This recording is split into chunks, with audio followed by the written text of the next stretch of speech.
so green. What do you mean, green? Just give me back my arrow. And give it here. Take it if you're man enough. Name or not, I could take you. What would it prove? This. Hey, that was my special arrow. Well, it wasn't very strong. Cherokee Fred made it for me. Well, that makes you a yellow-belly redskin in my book. Go back to Baltimore.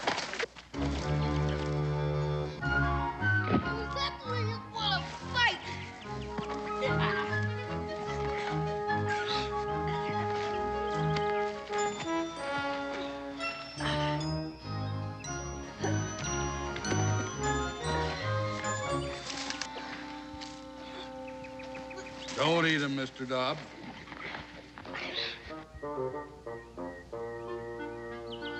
Comfortable down there?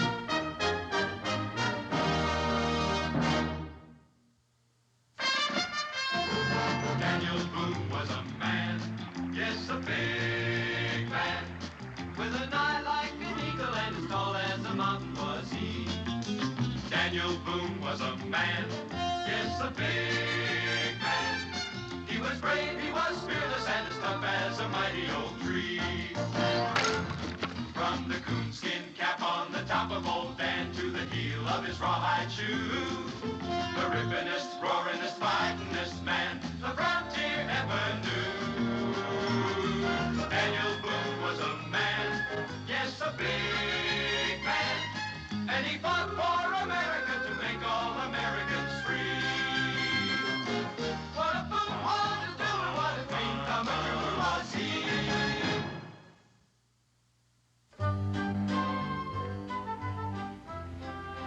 What's that, Mr. Dobb? Yeah, it brings back the same thing to my mind.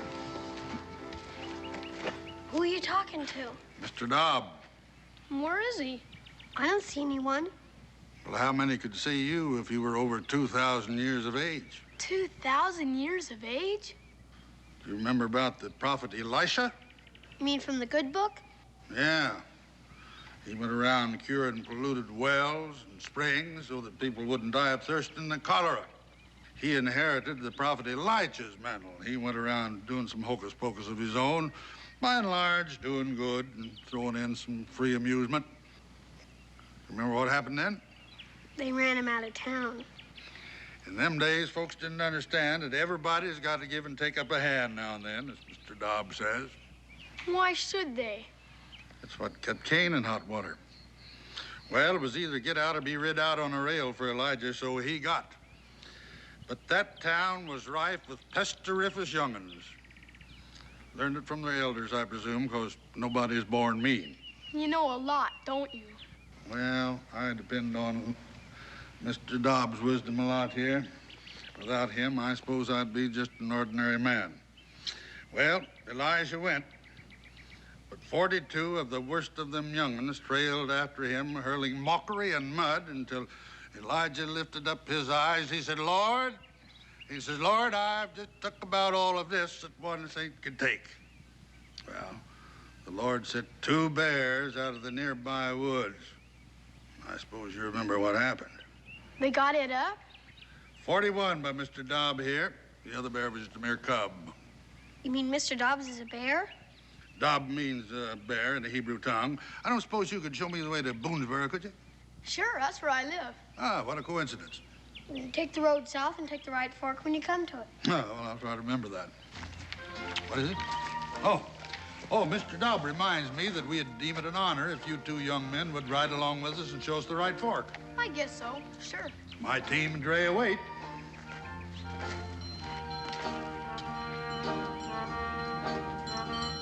Is that your team and Dre?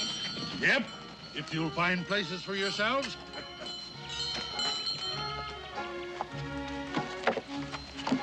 Oh, my name's Israel. Israel Boone. Boone? My dad's Daniel Boone. Never heard of him. Up with you. My name's Joe. Joseph Montgomery Jr. My dad's a sea captain. Never heard of him either. Up with you.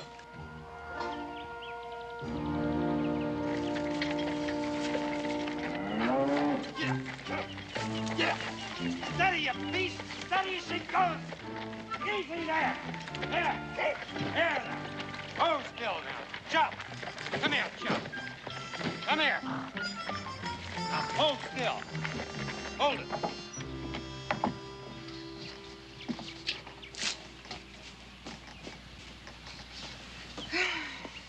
How's the plowing? Oh. That horse will get sunstroke. It's only for a minute. I'll take some water to him. That's my house bucket. Here, fill this up at the well. Oh, nursemaid for a horse. What a way for human beings to live. Well, you chose it for your own reasons. Where is Joe Jr.? There's lots of country around here. I told you to look after him. I tell you to let him be a man. He is still a little boy. Oh, Varna, when I was his age, I know. You were on your first voyage as a cabin boy, living on biscuits and moldy beef and taking the captain's rope end across your back. Is that what you want for our son? Why did I give up my ship, huh? Why did I come to a place where they don't know an oar from a winnow? Because there's room here for him to get away from your coddling and softening, so he can learn to stand up straight in his own feet. I didn't mean to say that.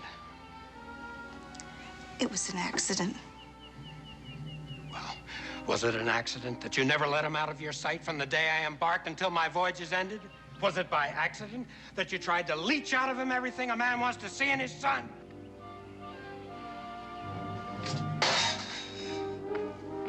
What are you gonna do?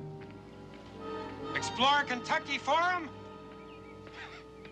You won't find him. It's too big. On Springfield Mountain, there did dwell a lovely youth. I knowed him well. Re-good today, way, read today, way, to-dee-nay, read to-dee-noo. This lovely youth one day did go down to the meadow for to mow. Re-good today, way, read today, way, to-dee-nay, read to-dee-noo. You take the right fork.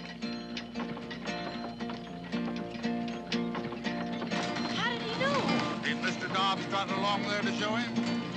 He scarce had mowed half round the field when an ugly serpent bit his heel. Re-good today, way, read today, way, to-dee-nay, read to-dee-noo.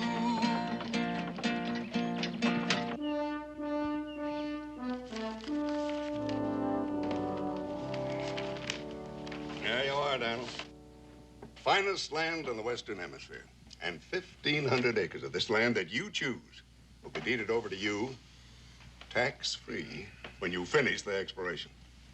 Well, I think so. Just trading on Daniel's name and bringing a lot of innocent folks. Oh, you know, Dan, one hand sort of washes the other, so to speak. I think I'll keep mine dry. Oh, but Dan, you... Which reminds me, Cincinnati? Yeah. Raleigh? Yes, please. All right, Dan, all right. 2,000 acres. This land is not yours to deed away. Oh, well, Dan, confidentially, we have this fellow in Washington that has connections, you know. That still doesn't change anything. It's still Onondaga land. Well, the whole country was Indian at one time. Yeah, so I heard. Oh, well, now, Dan, suppose you'd have been aboard the Mayflower. Would you just have turned around and sailed right on back home? No, I wasn't there, but the reason this land is still empty is it's held sacred by the Onondaga for the Cherokee Nation. Oh, Daniel, they don't come there once in 20 years. They come there every 7th year to worship. And in the meantime, it's pretty well guarded against desecration. Bunch of unwashed red pagans, is all they are. Well, they're deeply religious red pagans. And they would cleanse the desecration in the desecrator's blood. Of course, that wouldn't bother you. You just have your man in Washington send in troops and wipe out all concern. But you would get a funeral out of it that would be writ up in Journal and Gazette. Even if your widow did get skun out of her acres on the grounds that you didn't have time to finish exploring it. Oh, I don't think Mr. Raleigh'd sink that low, Cincinnatus. After all, getting the explorer killed is the only sure way he can get clear title to that land. Now, you would put in a clause protecting my widow's acres, wouldn't you, Mr. Raleigh? Oh, well, Oh, now, come on. I can take a joke as well as the next one. No, Dan, about these acres, if you want... Oh, Miss Montgomery. Cincinnatus, I was looking for my son. Joe? Well, Joe ain't been in here today. He's probably out exploring. In the forest? Well, there ain't nothing gonna hurt him.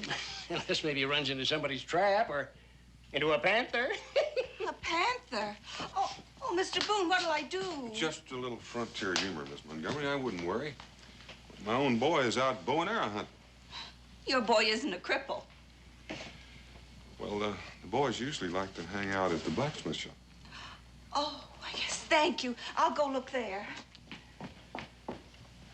Oh, she mother hens that poor boy. And his father makes him out to be the game cock of them all. Why, between the two of them, he just ain't got a chance.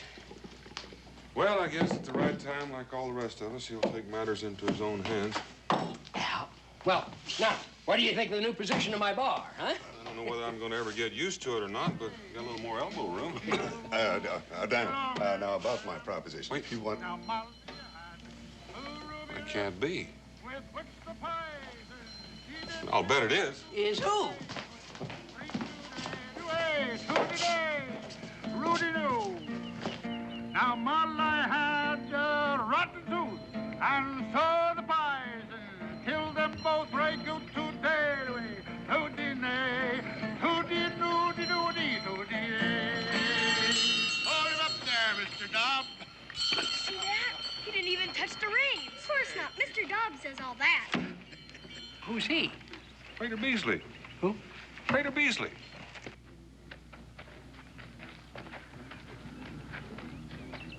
Well, it's good to see you again, Prater. Well, it's good to see you, Daniel. Mr. Dobbs? Oh, as always. Oh.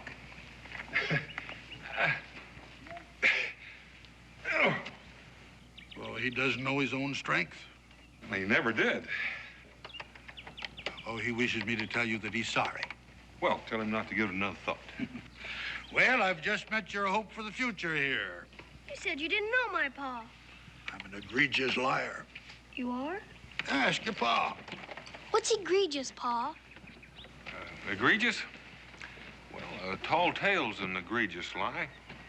And any boy that can't find the nut of truth in it, well, he's going to grow up to be a man who lives on short squeezums. Mr. Boone, children should be taught to respect the truth. Ma, that's what he meant. Get down from that wagon.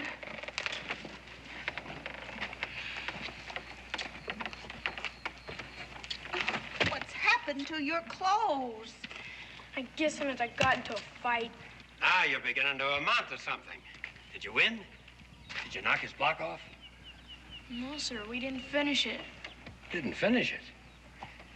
Now, son, you're gonna find that snotty kid and hammer him until he crawls. We don't feel like fighting anymore. Oh. Nothing personal, son. But the worst thing a man can do is to leave a fight in the middle. Win or die is the rule. It wasn't about anything. There was nothing to win. Your old man will tell you the same thing. Well, not exactly, Mr. Montgomery. If it's principle you're fighting for, then you fight until principle wins or you can't fight any longer. But if it's just smiting and being smit, well, then the sooner it's stopped and forgotten, the better it is for all concerned, including the innocent bystander. Mr. Boone, you wouldn't last very long at sea. You know, I think you just might. Who are you? Well, everybody knows me. I'm a... Oh, a showman, huh? You fight with your tongue. It can turn a man to jelly. Not a man. Joseph. Wait a minute, son.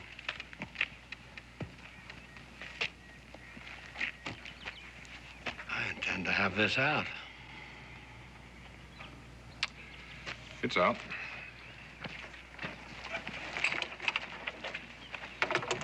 Mister, you live under a lucky star. Oh, Dan. Dan, about that proposition of mine. All right.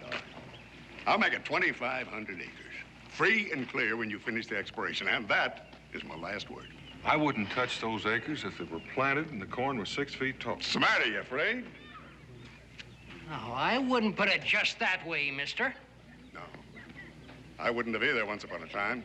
And now, frightened of Indians, won't accept a challenge. Boone, you're a big man.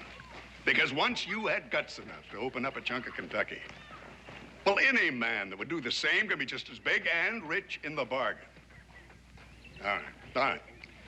You go ahead and skulk. Men with the kind of guts we want are plentiful. I hope not, for their sake.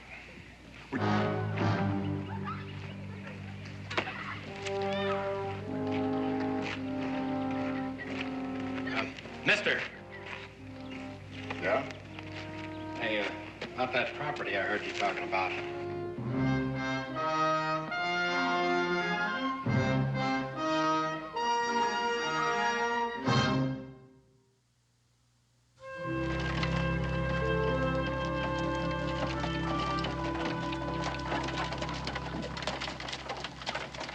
Ooh, boy, woo. Hi, young fella. Why can't I go out with them? Because. Well, here you go. No. I got a compass of my own. And a good one, too, I'll bet. It's hung on the North Star through black storm and hurricane. Well, in here's your level and your theodolite. You do know how to use one, I suppose. Well, it's not so far from a sextant that I can't navigate with it. Oh, here's your contract, young fella. You drive a hard bargain. Mr. Rowley, I cut my teeth on London factors and Chinese merchants in Canton. You know, I believe that a brave man deserves riches. I don't begrudge you 1 red cent. Oh, you do know where the so-called Onondaga country starts up there at the crest of the mountain? Don't you worry about them. No, I won't. I'm one man the troops won't have to come in for. I take care of my own fights. Glad I met you. You're the kind of fella I've been looking for. You found him. Good luck to you. Thank you.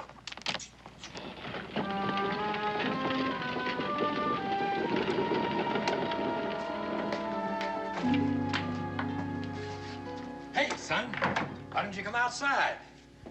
Now I've got something to show you. Now you take this and put it in a good, safe place. All it is our fortune. If what? Barna, don't try to make a farmer out of me. I never did, Joseph. I can guide a ship, but not a plow. I can walk a deck in hurricane, but these cursed furrows shift under my feet.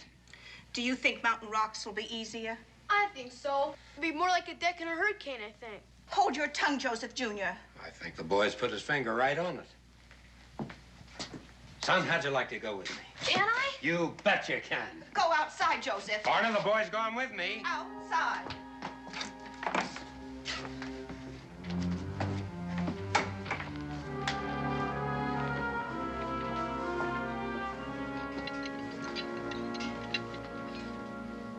What happened to you?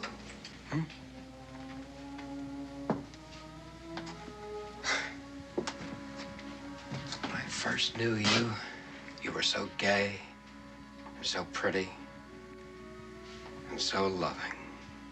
I couldn't stand being away from you, nor you from me.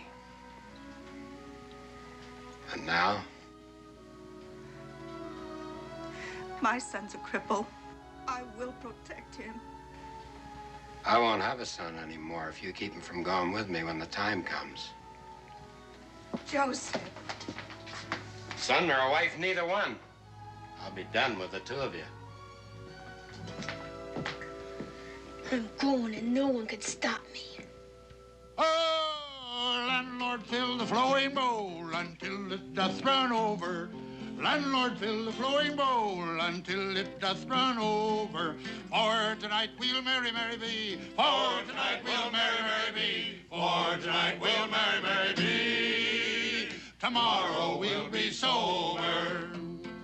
He who kisses a pretty girl and runs and tells another. He who kisses a pretty girl and runs and tells another ought to have his nose cut off. Ought to have his nose cut off. Ought to have his nose cut off and never kiss another.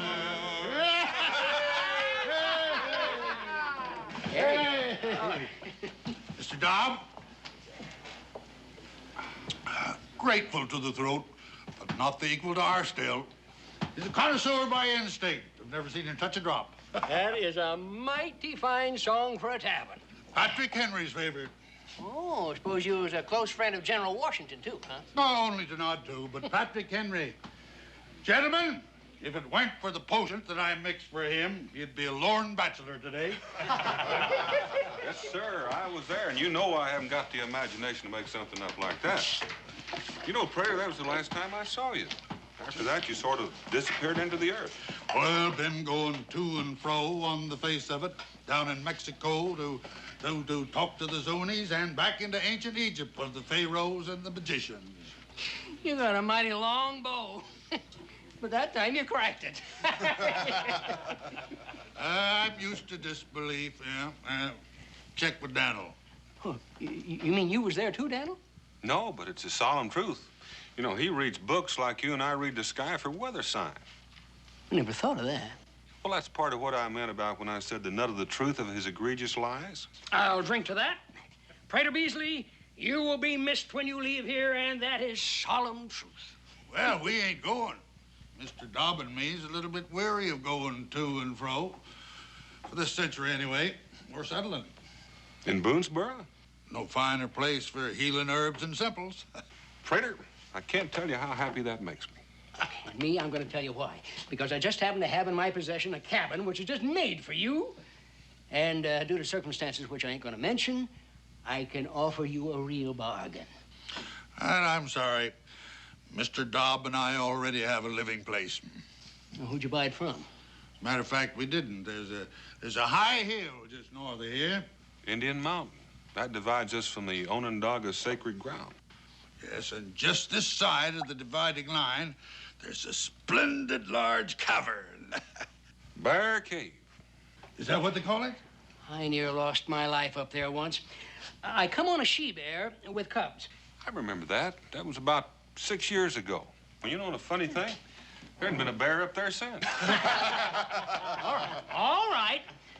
Now, if a man your age wants to sleep out there in the winter damp, there's not much I can do for you. But there is something you can do for me. What? That span of mules and that dray, they're just going to be in the way if we're going to remain here. Well, I got just the customer for you. I'll get more out of them than you ever thought was in them. Well, fine. I'll get some more squeezings. Yes, Mr. Dobb? Oh, be glad to sing it for you. Yes. On Springfield Mountain, there did dwell a lovely youth. I knowed him well. Ray good today, way, read today, way.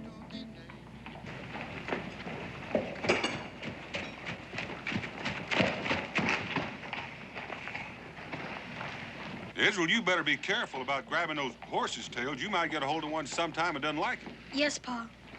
Don't wander off. I won't be too long. If it's all right, I'll just mosey around. I'll find you when it's time to go home. All right, Pa.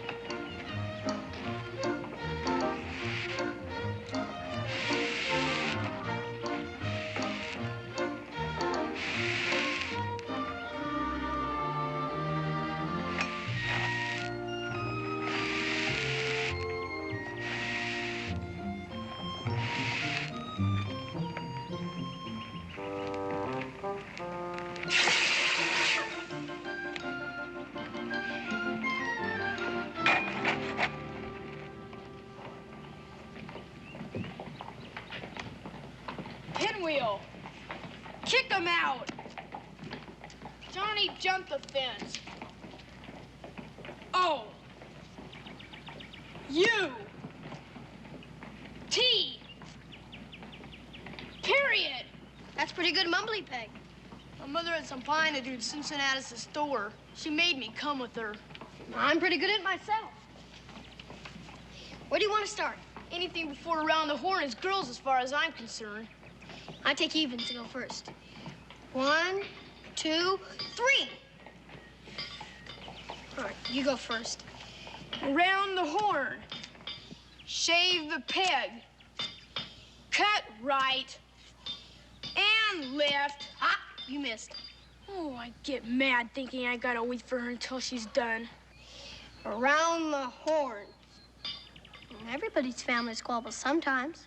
Not over their own kid. It makes you feel like it's your fault. Lady Dobbs. That puts me 1 ahead. So far.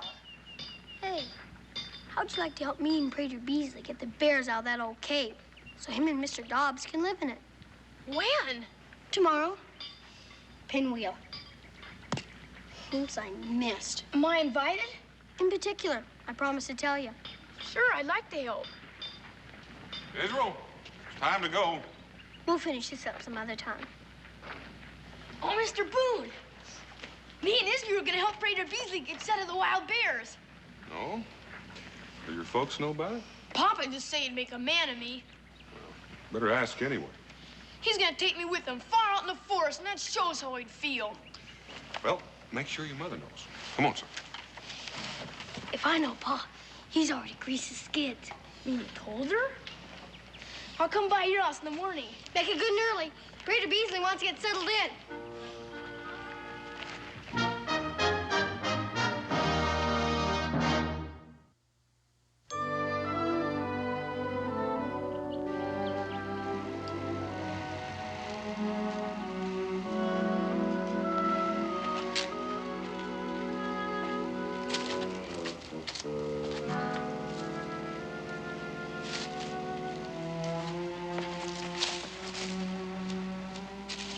Tread softly, boys. We're getting close. I never thought she'd let me come. Told you Pa greased his skids. Joe Jr. Come on out and be surprised, son. He isn't here. Isn't here. Joe? He went out while you were packing that poor horse. You knew this was the day. To be tortured by those wild Indians. Where is he? There's lots of country around here. Varna, I asked you. Do you think I'd tell you if I knew? Varna, I curse you. Joseph. Joseph! I had to protect him. You've got to understand, he's your son as well as mine. Not anymore. I told you. You've won? Now let's see what you can do with it.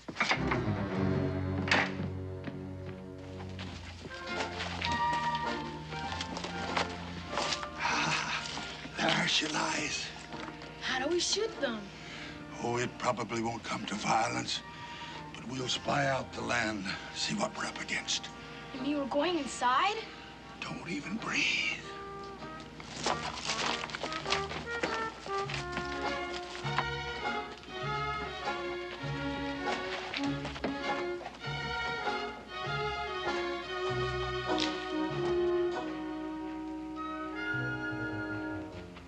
Come on, boys, all's clear. Well, make yourselves to home. Well, Mr. Dobb has taken care of all. I wondered where he was. Look at him curled up around that still as if butter wouldn't melt in his mouth. Not that I've ever noticed butter melt in his mouth.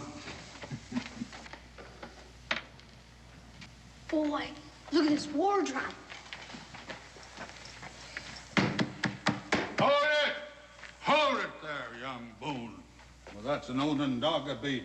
And this is a Sioux war drum. It was given to me by running antelope. Here, hold my pipe. This drum is called Many a Brave to Battle.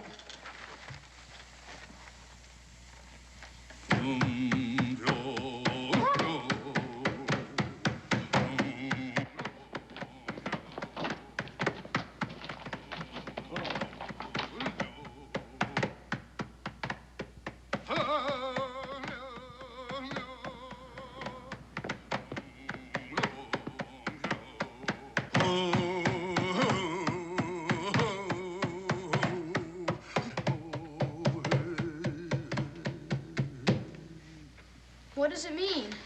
Well, it means a man that sticks his head where it ain't welcome is liable to get it cut off. Not without a fight.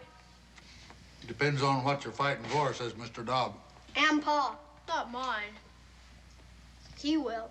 Hammer him until he crawls, no matter who or what. That's all Pop ever knows.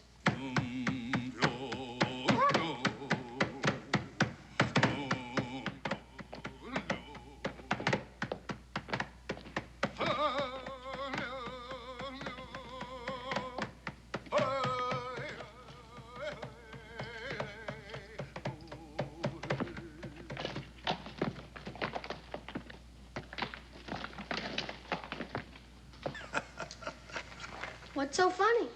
A story just popped into my mind. What kind of story?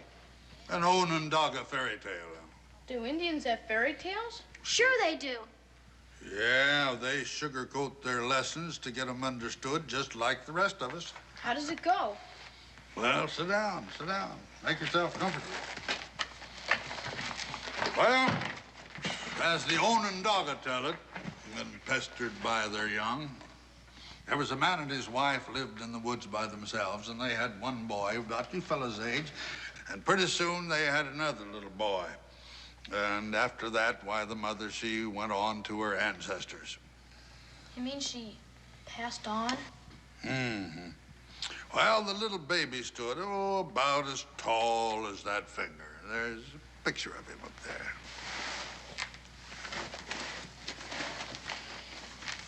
You mean this one? Yes. What could they do with him? Well, his father didn't know. He didn't even know if the poor half-orphan little tyke would even live. So he put him in a peckerwood hole in a holler tree. All alone? Feeling mighty low about it, but not knowing in his grief and loss what he could do. What happened to him? Well, just watch the little figures there on the bear skin, and then you'll know. Well, lo and behold, if in a few days his brother didn't hear him crying. So he went up there and he fed him some deer soup that he had made. Well, you ought to seen that little mite wade into it. Why, the more he'd eat, why, the more he didn't grow. But the feistier he got. He made him a little fawn skin suit, and he skipped around like a chipmunk, talking a blue streak. He must look just fine. Sure he did. Well, his brother took him home. He didn't want to stay at first, thinking his father didn't really want him on account of how he had been treated. But his father gave him a little club, and he went out and tried it, and he came back as happy as a clam. And he decided that he was going to make that his home after all. Well, what kind of a club was it? Onondaga War Club, junior size. But it had properties. What kind? Well, if he threw at an eagle, that eagle dropped to the earth. If he hit a lion with it, that lion was his to take back to camp. Did his father know? Well, he wouldn't have believed him. He had his business to attend to. He was a hunter. Before he went hunting, he said, my sons, do not go to the north because there is danger to the north. But no sooner was he out of sight than the little brother says, big brother, he said, let's investigate. But the big brother wouldn't. But nothing would hold him. So he put his club over his shoulder and away he went. And all at once he heard some fearsome noises saying, little brother comes, we'll kill him now and later his family. They were frogs, as tall as pine trees. But little brother took his magic club and went kerflooey. When he got back, his father was already home. What did he do? And I leave that to your imagination.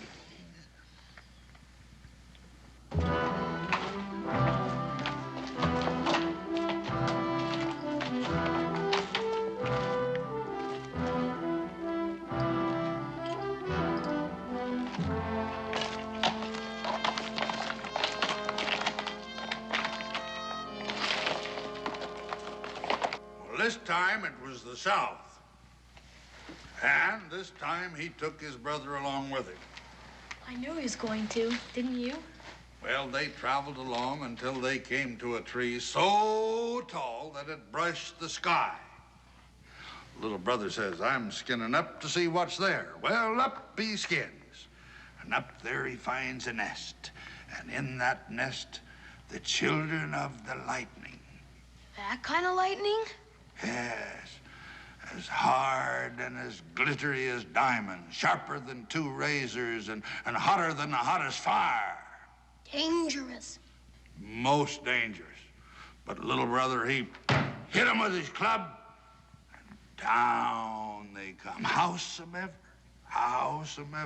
Old man Lightning saw him falling. And he thundered, and he roared. And he came through that storm like lightning. What happened? I gotta get some potion for this rasp.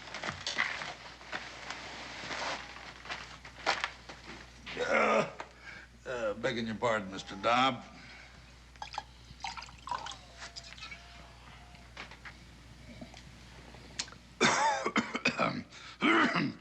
Now, that's a potion.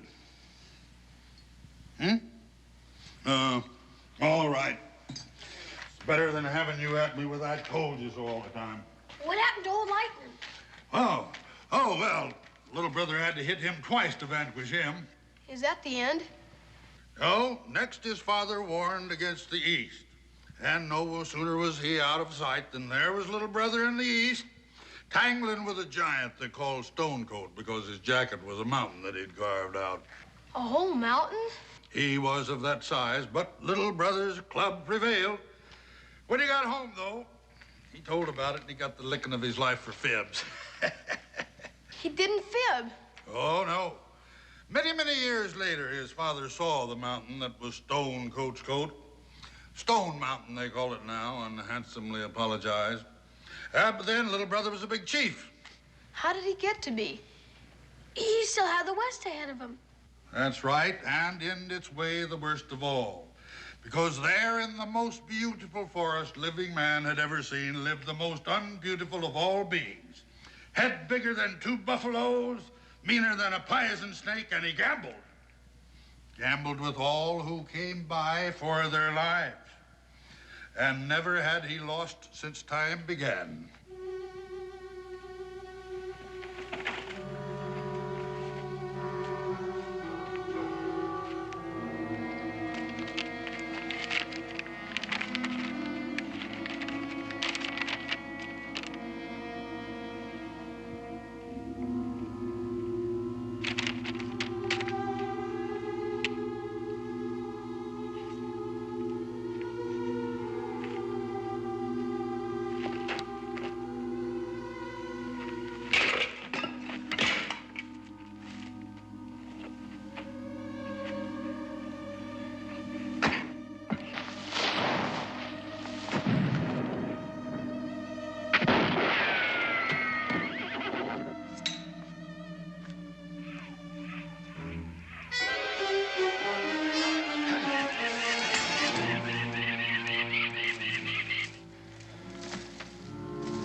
You desecrate, you die.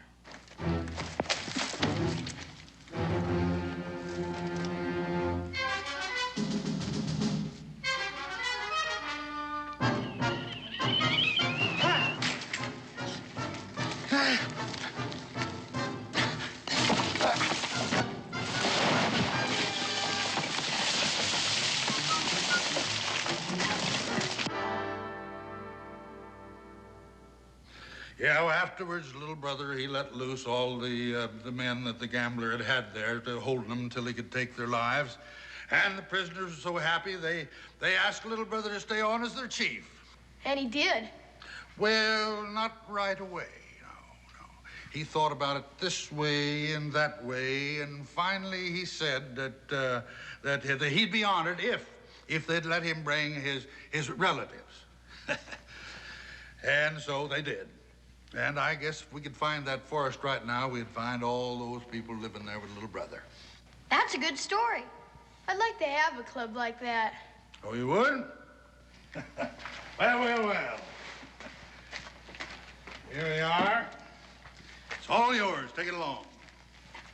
Thank you very much. Thank you. Thank you. All right, boys, out of the way. I got work to do now. Get along. You work? Well, yes. Mr. Dobb here is a great physician, and I mix all of his medicines.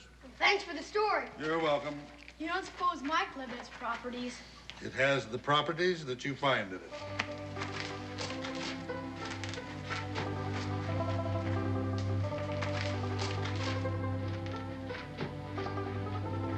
I bet I do find properties in it. Sure you will.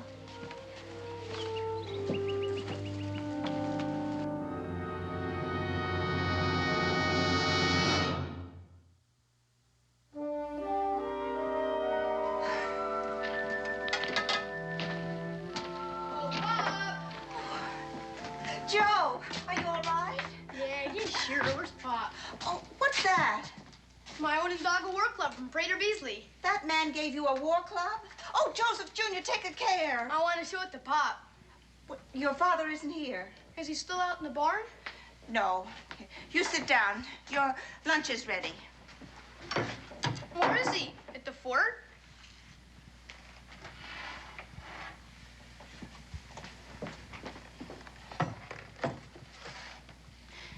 Joe, your father will be away for quite a while.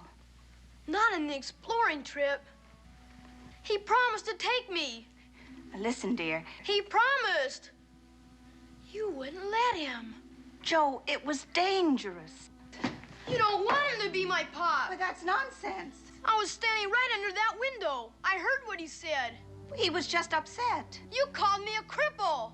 I didn't mean it. Not like you make it sound. Joe, now we have to face it. You're not like other boys. You can't do what they do. I could do more. Where are you going, Joe? I'm gonna catch up with my Pop. No, you're not, Joe.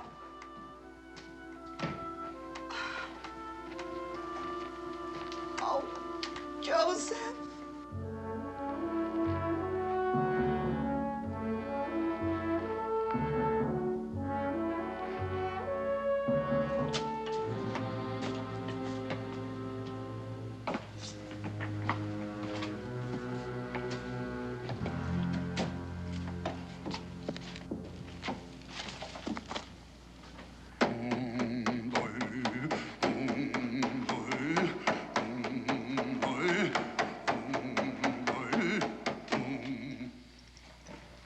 Flower of the dogwood now come, flower of the dogwood now come.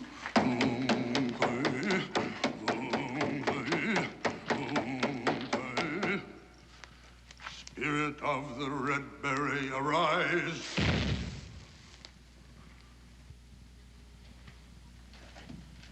What's that, Mr. Dobb? Oh. Huh. What brings you back here, boy? Did you forget something? Just came to say goodbye. Going exploring with my Pop. Oh. Not in the Onondaga country. We're not afraid of those old Indians. Besides, I got my club. Hmm. Well, Mr. Dobbs says we ought to strengthen it up a little bit for you, then.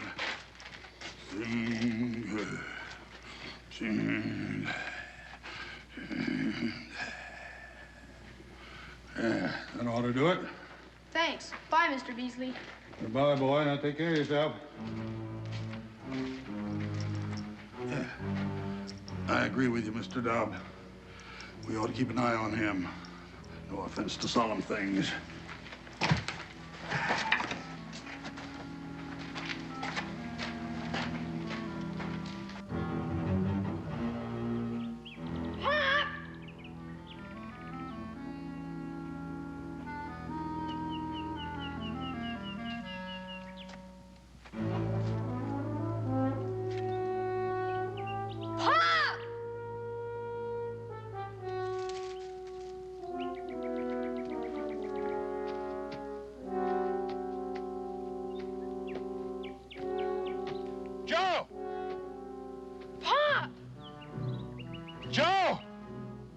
Son, go for some help.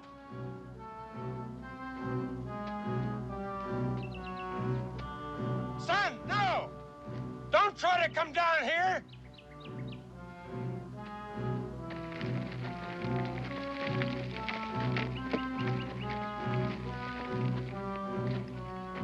Joe, do what I tell you. Go get some help.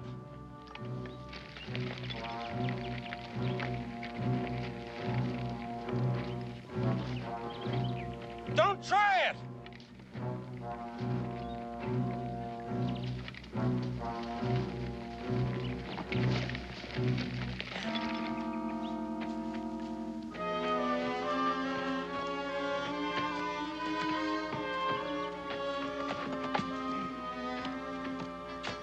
Joe, Don't worry, Pop. I'll get it off. Why didn't you listen to me? You could have fallen and hurt yourself coming down there. I was all right. See, Pop, I would have come with you if I'd known it was today. I didn't know. I wanted to be with you, Pop. All right, never mind, son. Come on, let's try it. Yeah. Again. No. No, it's no use. It's too heavy. You gotta go get somebody. I'm not gonna leave you.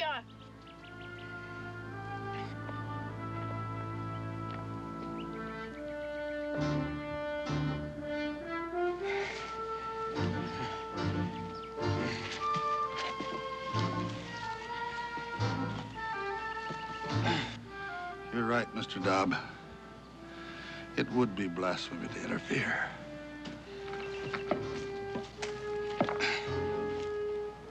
Yeah. That's it. Oh.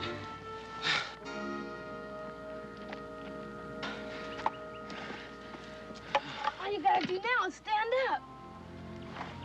I can't stand. You've got to. I can't stand. It'd be dark before I come bring anyone. Here, I'll help. How are you gonna help me? Everybody's got to give and take a hand up now and then, as Mr. Dobb puts it. No, son, you don't understand. I do understand, because I'm a cripple. Don't say that. That don't mean I'm weak. No. No, it don't.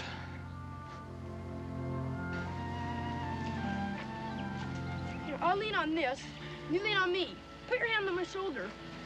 All right. Thank you, son.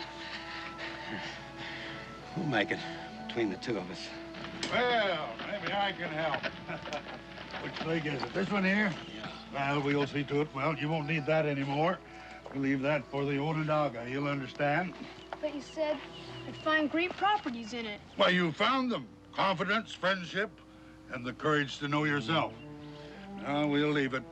Another little brother may find the use for it. Well, come on, let's get aboard. Let me help you here.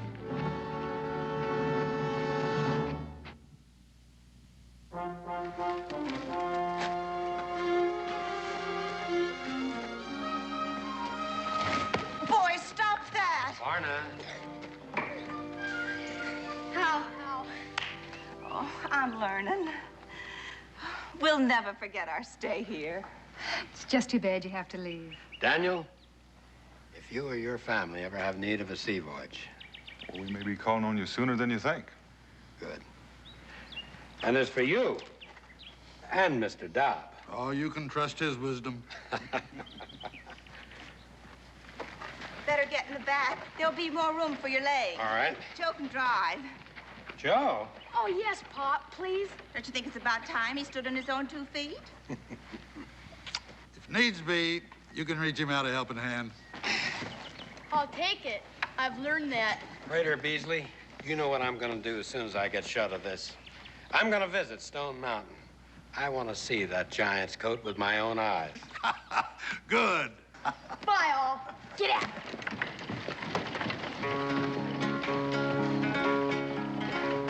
If ever I get married again, it'll be for love, not riches. I'll marry me a girl about 2 feet tall so she can't wear my breeches. Her inktum dinktum Terry, her eyes were blue and her cheeks were brown and they called her Devilish Mary.